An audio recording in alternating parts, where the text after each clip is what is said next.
So when I got sick with POTS and whatnot, one of the first things I realized is that I could no longer process caffeine and or coffee anymore. The caffeine would just make me much sicker and quite lightheaded. Through trial and error, I actually found out though if I add protein, whether using this instead of like a normal creamer, or using protein like this and just mix it in while it's piping hot, it actually, I don't know what it does, but somehow it allows me to drink the coffee without getting like super dizzy, like without making my symptoms worse. I've also found that I can use a little sweetener. This is like monk sweetener, I believe, or like an off-brand version from Kroger, to help like sweeten up the taste, because sugar can sometimes also make my symptoms worse.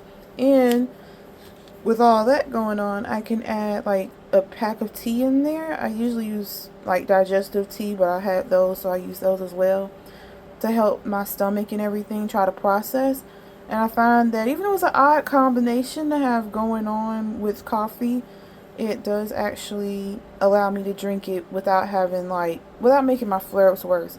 I will say though, on an added note, when I do have my flare ups and I am fatigued, or even if I'm not fatigued, caffeine is not going to help me. I can now drink it without having the crazy side effects of drinking it, but I still don't actually feel better or energized. So it would be at this point for normacy's sake. That's it. Like just to look normal, just to enjoy the coffee. It will not work on my fatigue for my flare up. Don't mind the smoke if you see it going by. That's just from my incense burning. Because I've also found that if I burn incense, I don't have to worry about like slipping if I spray in the air. I try to think of everything to adjust to the illness. But anyway, okay, that's it.